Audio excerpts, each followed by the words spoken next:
Be strong.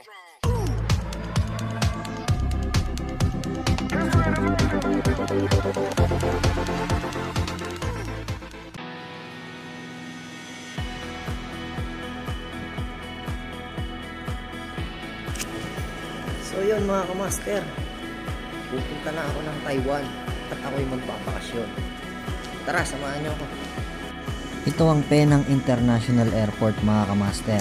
At yan, nakadating na nga ako. At yan naman ang mga upcoming flights ng Penang International Airport. At ito naman ang kiosk machine para makapag-check-in ka sa aeroplano.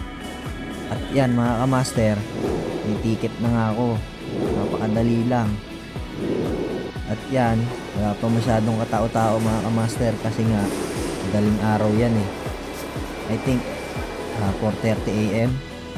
At so eto na nga ang gate ko para sa first flight ko, which is Penang International Airport to Kuala Lumpur. At yan, sasakay na nga ako mga kamaster. Excited na ako, domestic flight muna tayo, which is around 1 hour flight. Ayan o. Papunta na ako sa aeroplano at ayun na nga ang aking sasakyang aeroplano mga kamaster. Ang cute niya, liit lang. For your safety, please Yan, remove sa the loob na ako aircraft mga kamaster. Yan, nalipad na nga ulit ako. Yes!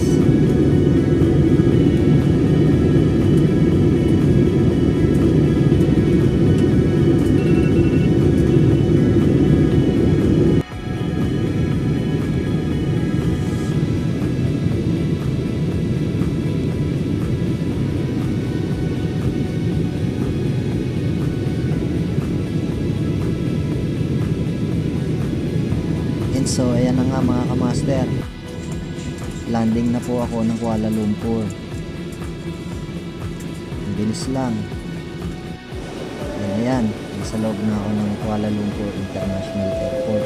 Transferring naman ako ng flight. So yun mga kamaster, nandito na ako sa Kuala Lumpur. Transferring na ako sa next airplane ko, which is papunta na ng Taiwan. Tara! Bali ang layover time ko sa Kuala Lumpur is around 1 hour and 50 minutes, and hindi ko in-expect na almost 50 minutes is makakain sa pag-ikot mula dun sa pagkakalanding ko papunta sa transfer na gate ko para sa Taipei flight. Napakalaki ng international airport ng Kuala Lumpur mga kamaster. And so yan mga kamaster, nakasakay na nga ako ulit sa second flight ko, which is Kuala Lumpur going to Taipei, Taiwan. Yes!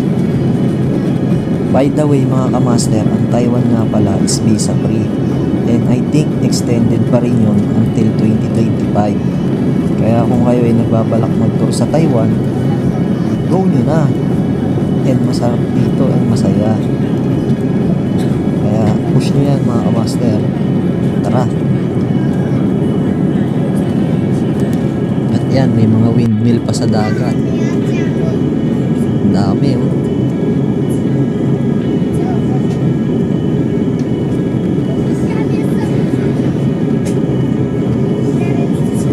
And ito naman mga kamaster is malapit na ako mag-landing yan sa Taipei, Taiwan International Airport. Kung titignan nyo, parang napakababa na ng aeroplano namin sa dagat. Kaya kahit pa paano, medyo nakakatakot din, nakakapangamba. Kasi tignan nyo naman, oh, parang ang baba-baba na namin sa dagat. Pero ganyan po talaga ang landing ng aeroplano papunta ng Taipei International Airport. And so, yan na nga mga kamaster. Palanding na kami. And ayan na po ang Taiwan.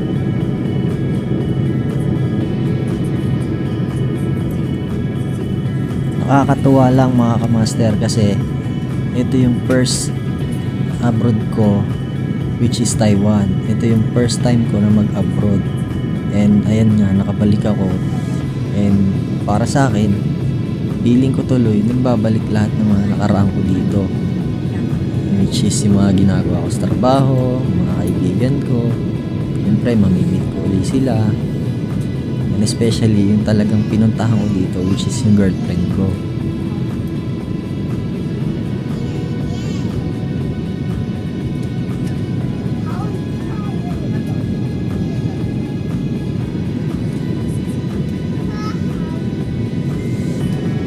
yan mga kamaster, lalapat na yung gulong ng eroplano at napakabilis nga naman talaga ng takbo ng eroplano bago ito mapatigil.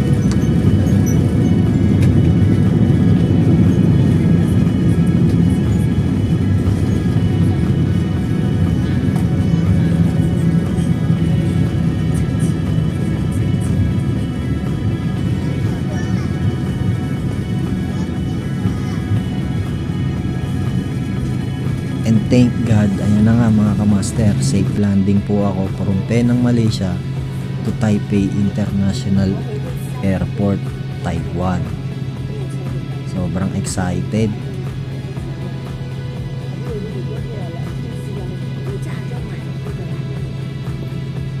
At yan na nga ang flag ng Taiwan mga kamaster.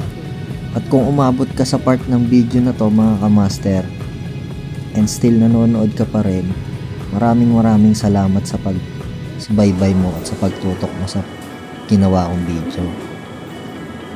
And pasensya na kayo mga kamaster kung ngayon lang uli ako nakapag-upload kasi medyo nagiging busy po sa work sa Malaysia.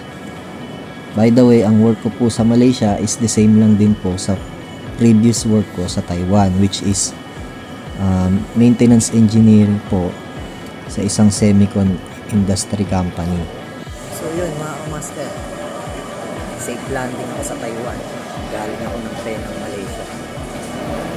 So na-enjoy mga kamaster. Tara, samahan natin. And so yan na nga mga kamaster, nandito na ako sa loob ng Taipei International Airport. And need ko na pong pumunta sa immigration. And by the way mga kamaster, kailangan nyo lamang po is passport and the arrival card, which is pinipilapan po siya online mga kamaster. Search nyo lang po ang Taiwan arrival card. Yun lang po ang kailangan para makalusot po kayo sa immigration ng Taiwan. And para matatakan din po yung passport nyo ng visa free. So yun lang po ang kailangan nyo mga kamaster. Ayan, napakaganda ng nagsasama.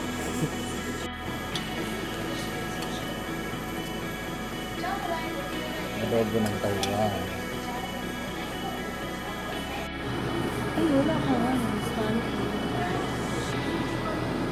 At yan na nga, syempre inuna ko na agad kainin kasama ang aking girlfriend ang trademark ng Taiwan, which is hot pot. At yan talaga ang pinupuntahan dito mga kamaster. Napakasarap po niyan, especially kapag winter po sa Taiwan. Dahil malamig ang panahon, then kakain kayo sa ganyan. Bali parang shabu-shabu po yan, pero ang pinagkaiba po ng hotpot sa shabu-shabu po is ikaw yung mamimili ng lulutuin mo, while in hotpot nakaserve na po siya in a bowl. Then bubuksan mo na lang yung gasol sa ilalim, then nilulutuin mo na lang. Ganun lang po mga kamaster. Maraming salamat po.